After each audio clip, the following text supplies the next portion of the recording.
நீங்கள் பார்த்துக் கொண்டிருப்பது உங்கள் விஜய். வெல்கம் டு நடந்தது என். அனைவருக்கும் கோபிநாத்தின் அன்பு வணக்கம். மதுரை இளைய ஆதீனமாக நித்யானந்தர் பொறுப்பேற்றதுக்கு ஒரு பக்கம் நிறைய எதிர்ப்புகள் வலுத்துக்கிட்டே இருக்கு. இன்னொரு பக்கம் அவர் மீது சொல்லப்பட்ட குற்றச்சாட்டுகள், அவர் மீது பேசப்பட்ட அந்த கேலி சிரிப்புகள், இது எல்லாத்தையும் தாண்டி அடுத்தடுத்த படிநிலைக்கு நித்யானந்தா வந்துகிட்டே இருக்கார். அவருடைய போக்கில் நித்யானந்தா ஜெயிச்சிட்டாரா? ஒரு வித்தியாசமான அலசல் இன்று.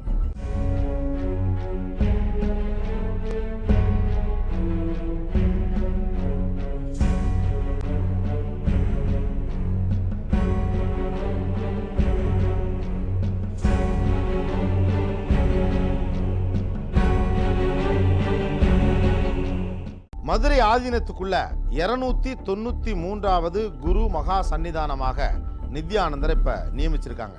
293வது அப்படின்னு சொல்லேயே மதுரை ஆதீனம்ங்கிறது எவ்வளவு நெடிய பாரம்பரியம் கொண்டது, எவ்வளவு பழமையானது அப்படிங்கிற விவரங்கள் தெரிய வரும். சைவ சித்தாந்த மரபுல சைவத்துக்கும் தமிழுக்கும் பங்காற்றியதுல மிகப்பெரிய பங்கு இந்த மதுரை ஆதீனத்துக்கு சொந்தமானது. திருஞான சம்பந்தரால் இது புனரமைக்கப்பட்டது அப்படின்னு சொல்லுவாங்க. இப்படிப்பட்ட மதுரை ஆதீனத்திற்கு இவர் குரு மகா சன்னிதானமாக பொறுப்பேற்றிருப்பது அப்படிங்கிறது சரியல்ல அப்படிங்கிற விமர்சன குரல்கள் நிறைய இடத்துல ஒழிச்சுக்கிட்டே இருக்கு. இன்னொரு பக்கம் நித்யானந்தருடைய சீடர்கள் இதை பெரிய அளவுக்கு கொண்டாடிக்கிட்டு இருக்காங்க.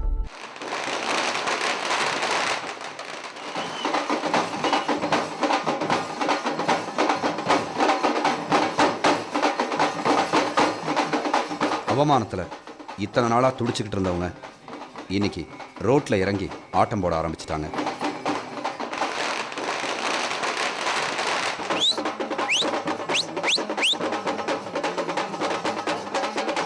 மதுரை ஆதீனத்தோட தலைவராக நித்யானந்தா பொறுப்பேற்றுக்கிட்டாருன்னு கேள்விப்பட்டதுமே அவரோட பக்தர்கள் உற்சாகமாயிட்டாங்க.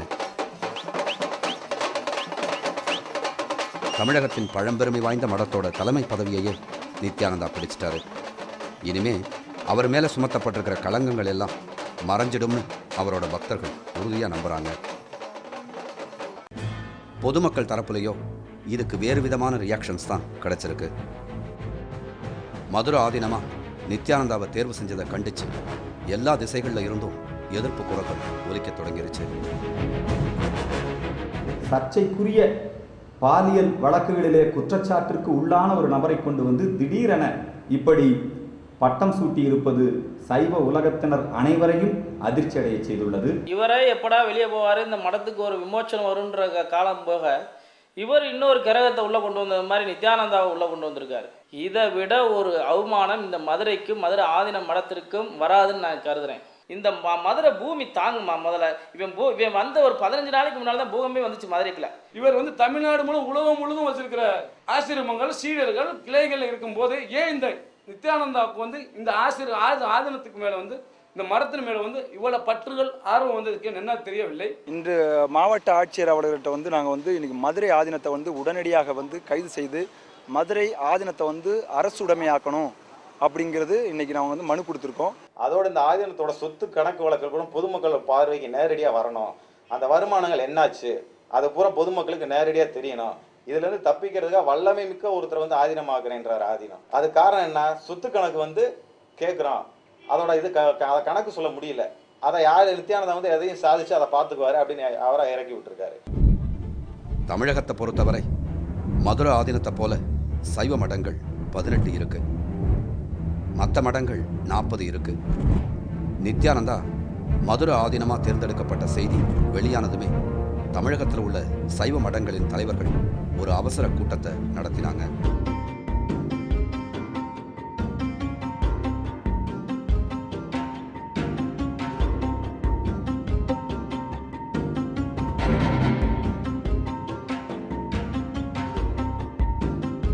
நித்யானந்தாவை மதுரை ஆதீனத்தோட தலைவர் பதவியிலிருந்து 10 நாட்களுக்குள்ள நீக்கலைன்னா சட்டப்பூர்வமான நடவடிக்கை எடுக்கிறதா தீர்மானம் நிறைவேற்றி இருப்பதாக கூட்டத்தில் கலந்துகிட்ட மடாதிபதிங்க அறிவிச்சாங்க.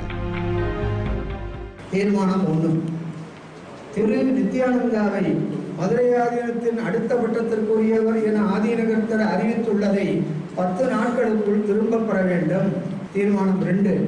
மதுரை ஆதீனகர்த்தர் அவர்கள் தீர்மானம் முன்னில் கேட்டுக்கொண்டுள்ளதை ஏற்காமல் தொடர்ந்து தமது இச்சைப்படி செயல்பட்டால் சட்ட வல்லுநர்களை கடந்து ஆலோசித்து சட்ட நடவடிக்கைகளை மேற்கொள்வது என தீர்மானிக்கப்பட்டது. தீர்மானம் 3. மதுரை ஆதீனகர்த்தரின் செயல்பாடுகள் சைவ சம்பிரதாயங்களுக்கும் மரபிற்கும் முறைமைக்கும் முற்றிலும் முரணானவை என்பதை அரசின் கவனத்திற்கு கொண்டு செல்வது என தீர்மானிக்கப்பட்டது. இதுக்கெல்லாம் கொஞ்சமும் அசராத நித்யானந்தா உடனே இதுக்கு பதிலடியா ஒரு அறிவிப்பு வெளியிட்டாரு. தனக்கு எதிரான இந்த தீர்மானத்தை அதே 10 நாட்களுக்குள்ள வாபஸ் பெறலைன்னா அத்தனை மடாதிபதிகள் மேலையும் மான நஷ்ட வழக்கு தொடுப்பதா நித்யானந்தாவோட மிரட்டல் அறிவிப்பு வெளியானது. ஆதீனங்கள் அனைவரும் தருமை மடத்திலே ஒன்று கூடி 10 நாள் கெடு விதித்திருக்கிறார்கள். மறுநாள் இன்றைக்கு நித்யானந்தா அவர்களுக்கு 10 நாள் கெடு விதித்திருக்கிறார். இது மிகப்பெரிய கேலிக்கூத்தாக இருக்கிறது. மதுரை ஆதீனமா நித்யானந்தாவுக்கு மகுடம் சூட்டும் விழா நடந்த தினத்திலிருந்தே மதுரையில் சர்ச்சைகளும் ஆரம்பமாச்சு. விழா நடந்த போது மதுரை ஆதீனத்துக்குள்ள நுழைய முயன்ற இந்து அமைப்பினரை நித்யானந்தரோட சீடர்கள் வழிமறிச்சு தடுக்க இருதரப்பிலும் கலவரம் ஏற்படுற சூழல் உருவாச்சு. பாரம்பரியமிக்க ஆன்மீக மையம் கோஷ்டி பூசலால இரு அணிகள் மோதிக்கொள்ளும் அரசியல் கட்சி அலுவலகம் போல மாறிப்போனது பலரையும் வேதனை அடைய செய்தது.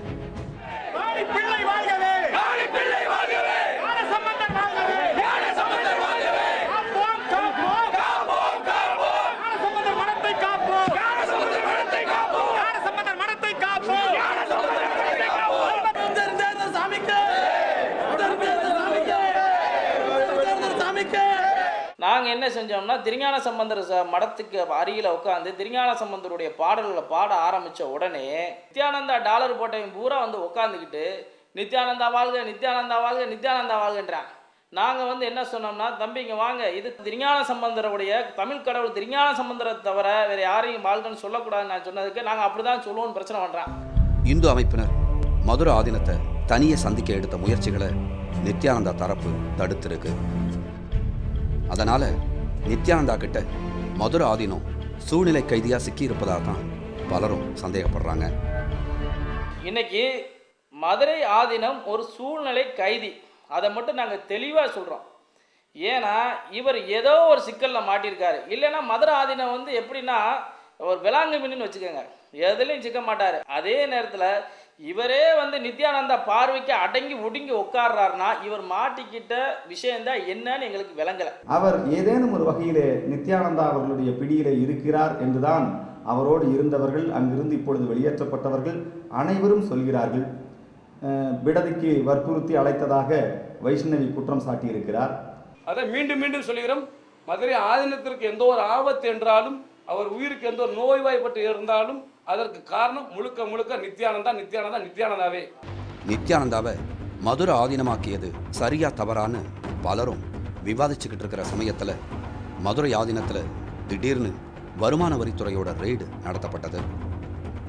மதுரை ஆதீனமா தலைவர் பதவி ஏற்றுக்கிட்ட நித்யானந்தா அதற்கு பாதகாணிக்கையா 5 கோடி ரூபாய் மதுரை ஆதீனத்துக்கு தரதா சொல்லியிருந்தாரு. இதனால தான் வருமான வரித்துறையினர் ரெய்டு வந்திருப்பதா பேச்சு எழுந்தது. ஆனால் ரெய்டு முடிஞ்சதும் ஆதீனம் தரப்பிலோ வேறு விதமாக இதற்கு விளக்கம் தரப்பட்டது. எல்லோரும் எங்கள் மேலே ஒரு தவறான அபிப்பிராயத்தில் இருந்தீங்க. இது எங்களுடைய அந்த அபிப்பிராயத்தை ப்ரூவ் பண்ணுற அளவுக்கு எங்களுக்கு ஒரு நல்ல ஒரு சான்ஸு. ரெண்டாவது, இந்த விதமான வருமான வரித்துறை இந்த சோதனை என்பது எங்களுக்கு இது ஒரு பழகி போன விஷயம். எங்களது ஸ்ரீ பரமஹம்சர் நித்யானந்தர் அவர்களுடைய ஆசிரமத்தில் மத்திய பிரிவில் 3 முறை 3, 4, 10 முறை எத்தனையோ முறைகள் இப்போ இன்கம் டேக்ஸ் ரைடு பண்ணாங்க.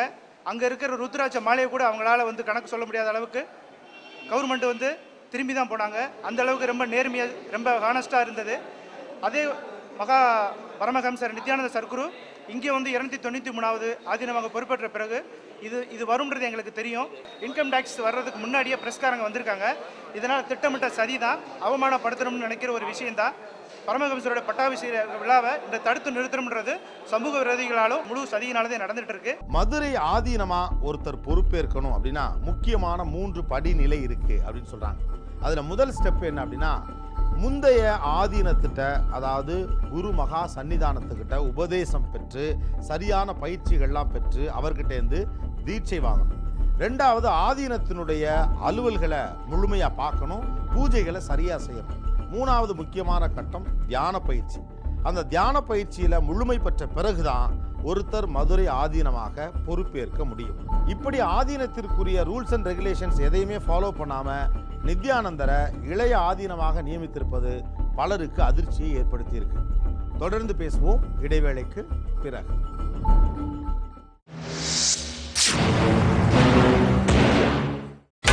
நீங்கள் பார்த்துக் கொண்டிருப்பது உங்கள் விஜய். வெல்கம் பேக் டு நடந்தது என்ன.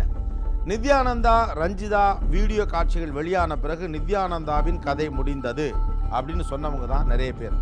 ஆனால் அதுக்கப்புறம் தொடர்ந்து அந்த சர்ச்சையை பற்றி பல்வேறு தகவல்களை நித்யானந்தா பேசிக்கிட்டே இருந்தார். ஒவ்வொரு நாளும் ஒவ்வொரு ஸ்டேட்மெண்ட் கொடுத்துட்டே இருந்தார். இவர் ஏன் அந்த சர்ச்சையை பற்றி தொடர்ந்து பேசிக்கிட்டே இருக்காரு அப்படின்னு விமர்சித்த அதே நேரத்தில் அவர் ஒரு நகைப்புக்குரிய ஆளாகவும் பார்த்தாங்க. பட் இந்த ஸ்டேஜஸ் எல்லாத்தையும் கடந்து இன்னைக்கு அதனுடைய அவுட்புட் என்ன அப்படின்னு பார்த்தா அது ஒரு அலசப்பட வேண்டிய விஷயமாக இருக்கு. தன் மீது போடப்பட்டுள்ள சிக்கலான முடிச்சுகளை ஒவ்வொன்றா அவிழ்க்க புது வியூகம் வகுத்தார் நித்யானந்தா. முதல்ல தன் பெயருக்கு களங்கத்தை ஏற்படுத்திய நடிகை ரஞ்சிதாவுடனான வீடியோ வழக்கை சட்ட ரீதியாக சமாளிக்க நித்யானந்தா அதே வழக்குகள் மூலமா எதிர்த்தாக்குதலை தொடங்கியிருக்காரு. தன்னை கடவுளுடைய அவதாரம் அப்படின்னு சொல்லிக் கொள்கிற நித்யானந்தா கடந்த 2010 வருடத்துடைய பிற்பகுதியில் திரைப்பட நடிகை ரஞ்சிதாவோடு நெருக்கமாக இருக்கிற மாதிரியான ஒரு சிடி வெளிவந்தது. இந்த சிடி வெளிவரதுக்கு முக்கியமான காரணமாக இருந்தது அப்போதைய நித்யானந்தாவுடைய சீடராக இருந்த லெனின் அப்படிங்கிறவர். லெனினும் அவருடைய தம்பி குமார் அப்படிங்கிறவங்களும் இந்த சிடியை பப்ளிஷ் பண்ணுறாங்க. அதை தொடர்ந்து இந்த சிடியை பேஸ் பண்ணி சென்னை சிட்டி போலீஸ் கமிஷனர்கிட்ட ஒரு கம்ப்ளைண்ட் கொடுக்குறாங்க நித்யானந்தா மேலே. அந்த கம்ப்ளைண்ட் கர்நாடகா ஸ்டேட்டுக்கு டிரான்ஸ்ஃபர் ஆகி அதில் ஒரு கேஸ் ரெஜிஸ்டர் ஆகி நித்யானந்தா அரெஸ்ட் ஆகிறாரு. நித்யானந்தா அரெஸ்ட் ஆகி கிட்டத்தட்ட 60 நாட்கள் அவர் சிறைச்சாலையில் இருந்து அதுக்கு பிறகு ஜாமீனில் வராரு. அந்த வழக்கில் அவர் மீது 376 IPC ரேப் கேஸ் ஃபைல் ஆயிருக்கு. அந்த கேஸில் கீ விட்னஸஸ் அப்படின்னு பார்த்தீங்கன்னா PW1 இருக்கிற லெனின் கருப்பன், அந்த ஆசிரமத்தில் சீடராக இருந்த ஆர்த்தி ராவ் அப்படிங்கிற ஒரு பெண், அதுக்கு பிறகு குமார் அப்படிங்கிறவங்க. இவங்க 3 பேரும் அந்த வழக்கில் அரசாங்க சார்பாக போலீஸ் சார்பான முக்கியமான சாட்சிகளாக இருக்கிறாங்க. அந்த வழக்கு இப்போ ட்ரையலுக்கு வரக்கூடிய ஸ்டேஜில் இருக்குது. அதை கவுண்டர் பண்ணுறதுக்கு நித்யானந்தா என்ன பண்ணுறாருன்னா சென்னையில் ஒரு பொய்யான புகார் கொடுக்குறாரு. யார் யார் மேலே அப்படின்னா இந்த சிடி வெளிவரதுக்கு காரணமாக இருந்த லெனின் மேலே, ஆர்த்தி ராவ் மேலே, அவருடைய தம்பி குமார் மேலேயும் மற்றும் சிலர் மீதும் ஒரு புகார் கொடுத்து இவர் மீது வழக்கு மேலும் நடக்காமல் இருக்கிறதுக்கு அதை தாமதிக்கப்படுத்துறதுக்கு இந்த புகார் கொடுக்குறாரு. இந்த புகாரில் ஒரு வழக்கு பதிவு பண்ணுறாங்க சென்னை போலீஸ். அந்த வழக்கில் வேறு 1-2 பேர் முன்ஜாமீன் வாங்கிடுறாங்க. லெனின் கற்பனால் அதில் முன்ஜாமீன் வாங்க முடியாமல் அதில் இன்னைக்கு அவர் கைதாகி சிறையில் இருக்கிறாரு. ஆர்த்தி ராவ் அப்படிங்கிற பொண் இந்தியாவுக்கே வர முடியாமல் அமெரிக்காவிலேயே அவங்க ஹெல்டப் ஆகிருக்கிறாங்க. அது மாதிரி ஒருத்தர் அவர் மேலே புகார் கொடுத்துட்டாரு அப்படிங்கிறதுனால உண்மையை சொல்கிறாரு அப்படிங்கிறதுனால அதை கவுண்டர் பண்ணுறதுக்கு நித்யானந்தா எந்த எக்ஸ்ட்ரீம் ஸ்டெப்புக்கும் போவார் அப்படிங்கிறதுக்கு இது ஒரு முக்கிய உதாரணம். அடுத்ததா தன்னை பற்றி பேசுகிறவங்க, எழுதுறவங்க அப்படின்னு எல்லாருக்குமே ஒரு அச்சுறுத்தலை ஏற்படுத்தவும் நித்யானந்தா முடிவு செஞ்சு செயல்பட்டு வராரு. நித்யானந்தாவுடைய இன்னொரு கேரக்டர் நீங்கள் பார்த்தீங்கன்னா தன்னை பற்றி வரக்கூடிய உண்மையான செய்திகள் அனைத்தையும் உடனே மறுக்கிறது சரி, மறுக்கிறது மட்டுமல்ல, அவங்கள எதிர்த்து உடனடியாக ஒரு தாக்குதல் நடத்துறது. எப்படின்னா உடனே ஒரு லீகல் நோட்டீஸ் அனுப்புறது, வழக்குகள் போடுவது. இப்போ அவங்களுடைய வெப்சைட்லேயே பார்த்தீங்கன்னா என்ன சொல்லியிருக்கிறாங்க, 180 நோட்டீஸ் நாங்கள் அனுப்பிச்சிருக்கிறோம் இந்தியாவில் உள்ள பல்வேறு பத்திரிகைகளுக்கு, தொலைக்காட்சி நிறுவனங்களுக்கு அப்படின்னு சொல்லி அதை பெருமையை அவங்க டிக்ளேர் பண்ணிக்கிறாங்க. ஸோ இந்த நாட்டில் இந்திய அரசியல் சாசனம் ஒரு பேச்சு உரிமை கொடுத்துருக்குது அப்படின்னா அதில் பத்திரிகை ப்ரெஸ் ஃப்ரீடமும் அதில் சேர்ந்து வருது. ஒரு விஷயம் நடக்குது, அதை ரிப்போர்ட் பண்ணுறாங்க. மறுக்கிறது அப்படிங்கிறது மட்டும் இல்லாமல் உடனடியாக வழக்கு தொடுக்கிறது, நோட்டீஸ் அனுப்புறது, அவரை பற்றியான செய்திகள் வெளிவராமல் பார்த்துக்கிறதுக்கு அதிக கவனம் செலுத்துறது. இது நித்யானந்தாவுடைய கேரக்டர். அவர் அவரை அடிக்கிறவங்களை இன்னும் பலம் கொண்டு அவருக்கு சக்தி அதிகம், பண சக்தி அதிகம், அந்த பலம் கொண்டு திரும்ப அடிப்பார். அப்படிங்க தன்னை கொஞ்சம் கொஞ்சமாக வலுப்படுத்திக்கிட்டாலும் மேலும் தன்னை நிலைநிறுத்திக்க அவர் தேர்ந்தெடுத்தது தான் மதுரை ஆதீனத்தோட பதவி. அதுக்குன்னு உள்ள ஒரு சிறப்பான சட்ட பாதுகாப்பே இதுக்கு பின்னணின்னு சொல்லப்படுது. 1888 டப்ரின் பிரபு வைஸ்ராய் இருக்கும் பொழுது சென்னை மாகாண நீதிமன்றம் ஒரு உத்தரவு பிறப்பிக்குது. அதில் என்ன சொல்றதுன்னா, மடாதிபதிகளாக இருக்கிற நபர்கள் மீது கிரிமினல் வழக்கோ சிவில் வழக்கோ பதியப்பட்டால், அவர்கள் மீது வழக்கு பதியப்பட்டால் நீதிமன்றம் செல்ல தேவையில்லை. 1. 2வது, அவங்க போலீஸ் காவல் நிலையம் சென்று அவர்களை விசாரிக்க கூடாது. இது 2. எந்தவித காரணமுமின்றி அவர்கள்ட்ட வந்து எதையுமே எந்த விதமான காரணமும் அவர்கள்ட்ட யாருமே போய் தொடர்பு கொள்ளக்கூடாது. 3, அவர்களுக்கு வந்து அரசு வந்து பாதுகாப்பு, காவல்துறை பாதுகாப்பு அளிக்க வேண்டும். இந்த 4, இதற்காக அதிகமான பணபலம் உண்டு, அவருக்கு ஆள் பலம் உண்டு, அரசியல் பலம் உண்டு. அவருக்கு வந்து இரும்பு திரையா இருக்கணும், அதுக்கு ஒரு மடாதிபதியாக வேணும். அதுக்கு ஏற்கனவே இருக்கிற 292வது ஆதீனமாக இருக்கிற அருணகிரி அவரை வந்து ஏதோ ஒரு விதத்தில் வந்து அவரை மிரட்டி இவர் வந்து 293வது ஆதீனமாக இருக்காரு. எந்த ஒரு ஆன்மீக குருவும் இந்த அளவுக்கு ஒரு ஆவேச நிலைக்கு மாறினதை பார்த்ததில்லைன்னு சமூக ஆர்வலர்கள் அதிரும் அளவுக்கு நித்யானந்தாவோட செயல்பாடுகள் மாறியிருக்கு. நித்யானந்தாவை பொறுத்தவரை அவர் ஆன்மீக மதிப்பீடுகள் எதையுமே அவருடைய பேச்சிலோ செயலிலோ அவர் வெளிப்படுத்தவே இல்லை. அதற்கு மாறாக முழுக்க மிக வெளிப்படையான ஒரு அரசியலை, இன்னும் சொல்லப்போனால் ஒரு பணம் சார்ந்த, ஒரு சமூகம் சார்ந்த ஒரு எதிர் அரசியலை அவர் செய்து கொண்டிருக்கிறார். இன்னொரு இடத்துல அவருக்கு எதிராக நடவடிக்கை எடுத்த அந்த ஆதீன மடத்தலைவர்களுக்கு எதிராக வந்துட்டு மானநஷ்ட வழக்கு போடுவேன்றாரு.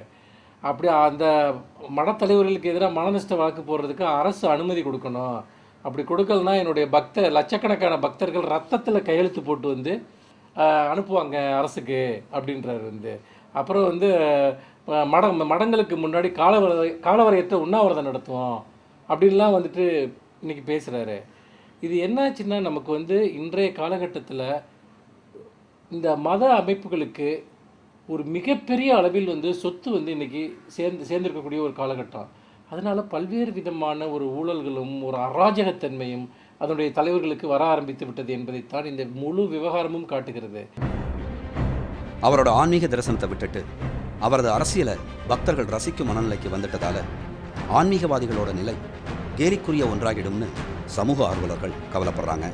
பொதுவாக நம்ம நாட்டில் மத அமைப்புகளுக்கு எதிராக இல்லைன்னா கடவுள் நம்பிக்கைக்கு எதிராக நிறைய தலைவர்கள், சீர்திருத்தவாதிகள்லாம் பிரச்சாரம் பண்ணியிருக்காங்க. ஆனால் அவங்கெல்லாம் பண்ண முடியாத ஒரு காரியத்தை நித்யானந்தா வந்து பண்ணிடுவாரோன்னு எனக்கு தோணுது. அந்த அளவுக்கு மக்கள்கிட்ட வந்து மதம் சார்ந்து அல்லது மத அமைப்புகள் சார்ந்து இருக்கக்கூடிய நம்பிக்கைகளை வந்துட்டு ரொம்ப பயங்கரமாக அடித்து தகர்த்துக்கிட்டு வர்றாருன்னு சொல்லணும், அவருடைய செயல்பாடுகள் மூலமாகவும் அவருடைய வார்த்தைகள் மூலமாகவும். நித்யானந்தர் ஒரு சாமியார் ஒரு பிரச்சனையில் சிக்கிக்கிட்டார் அப்படிங்கிற அளவை தாண்டி இதில் கவனிக்க வேண்டிய ஒரு விஷயம் இருக்குது. அது என்ன அப்படின்னா, நித்யானந்தர் இந்த வீடியோ விவகாரத்தில் சிக்கின பிறகு நித்யானந்தர் அண்ட் அவரோட டீம் அவங்க செஞ்ச வேலைகள், எடுத்த முயற்சிகள், செயல்பாடுகள், அவங்களுடைய ஸ்டேட்மெண்ட்ஸ், அவங்க பண்ண அந்த ஒர்க் டீட்டெயில் அதெல்லாம் ரொம்ப அபரிமிதமானதாக இருந்ததாகத்தான் சொல்கிறாங்க. ஒரு பேப்பரில் ஒரு நியூஸ் வந்துச்சு அப்படின்னா அதில் ஒவ்வொரு வரியாக கவனித்து ஏன் இந்த வார்த்தையை சொன்னாங்க அதுக்கு ஒரு ரியாக்ஷன் கொடுக்கறது, அல்லது இந்த வீடியோ விவகாரம் தவறு அப்படின்னு மெய்ப்பிக்கிறதுக்கு சில ப்ரூஃபை கொடுக்க ட்ரை பண்ணுறது, இப்படி கடுமையான ஒரு ஒர்க்கை அவங்க பண்ணியிருக்கதாக அவங்கள சுற்றி இருக்கவங்க சொல்கிறாங்க. இந்த எஃபர்ட்டை, இந்த டேலண்ட்டை இந்த வீடியோ விவகாரத்திற்கு முன்னால் அந்த மடமும் அல்லது நித்யானந்தரும் அவருடைய டீமும் செஞ்சிருந்தா நித்யானந்தருடைய மடம் இன்னமும் கூட பாப்புலராக இருக்கும் அப்படிங்கிற அளவுக்கு சில கருத்துக்கள் சொல்லப்படுகிறது. இது பற்றி உளவியலாளர்கள் என்ன சொல்றாங்க? ஒரு பிரஷருக்கு பிறகு இவங்களுடைய ஆபரேஷன் எப்படி இப்படி மாறுது? தொடர்ந்து பேசுவோம் இடைவேளைக்கு பிறகு.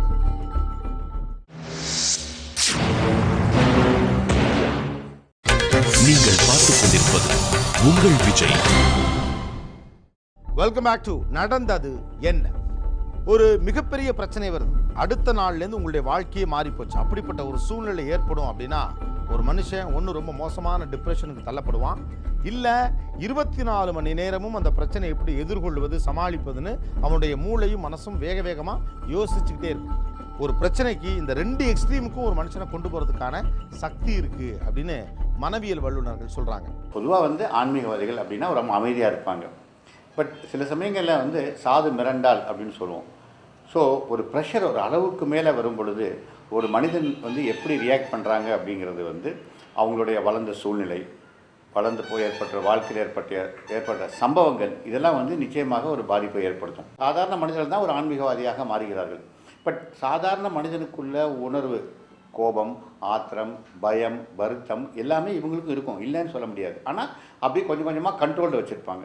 அந்த கண்ட்ரோல் ஒரு அளவுக்கு மேலே போகும் பொழுது சரி என்ன வேணாலும் ஆகட்டும் அப்படின்னு நீ ஒரு கை நான் ஒரு கை பார்த்துக்கிறேங்கிறது கூட மாறலாம். அதுதான் சொல்கிறது, ஒரு சந்தர்ப்பங்கள் சூழ்நிலை வரப்போ ஒரு சாதாரண பூனை கூட ஒரு புலி மாதிரி மாறும். சரி நான் அன்பாக சிரிச்சிட்டு சொல்கிறேன், அமைதியாக சொல்கிறேன், இப்படி தான் ஒருத்தரை வந்து ஒரு ஆன்மீகவாதியை நம்ம எதிர்பார்ப்போம். பட் ஆனால் அந்த கோபம், அந்த குரலில் ஒரு ஆக்ரோஷம், ஒரு கை பார்த்துக்கிறேன், நீங்கள் கோர்ட்டுக்கு போனால் நானும் கோர்ட்டுக்கு போகிறேன், அந்த மாதிரியான ஒரு அடிப்படையான ஒரு இது வந்து சாதாரணமாக அவங்க உள்ளே அடக்கி வச்சிருக்க உணர்வு வந்து சில சமயங்களில் இந்த மாதிரி வெளிப்படும். நித்யானந்தர் ஜெயிச்சிட்டாரா அப்படிங்கிற கேள்வியே தேவையில்லாதது. அப்படின்னா அவர் எதை ஜெயிச்சார்னு ஒரு கேள்வி வரும். நித்யானந்தர் தனக்கு ஏற்பட்ட பிரச்சனைகளை எப்படி சந்திச்சாரு, அடுத்தடுத்த படிநிலைகளுக்கு எப்படி போனாரு, இப்போ எப்படி இப்படிப்பட்ட ஒரு இடத்துக்கு வந்து சேர்ந்தார் அப்படிங்கிறது ஒரு மேனேஜ்மெண்ட் பாயிண்ட் ஆஃப் வியூ அப்படிங்கிற மாதிரி பார்த்தா ஒரு சுவாரஸ்யமான அலசல் தான். ஆனால் ஆன்மீகத்தில் அது அப்படி அல்ல. ஆன்மீகம் என்பது நம்பிக்கை சார்ந்தது, உளப்பூர்வமான உண்மை சார்ந்தது. அந்த ஆன்மீகத்தில் இருக்கக்கூடியவர்களுக்கு ஒரு சிறு களங்கம் ஏற்பட்டால் கூட அது அவர்களை காலம் முழுவதும் துரத்தும், அவர்கள் காலத்தை தாண்டியும் துரத்தும் அப்படின்னு பழுத்த ஆன்மீகவாதிகள் சொல்லுகிறார்கள்.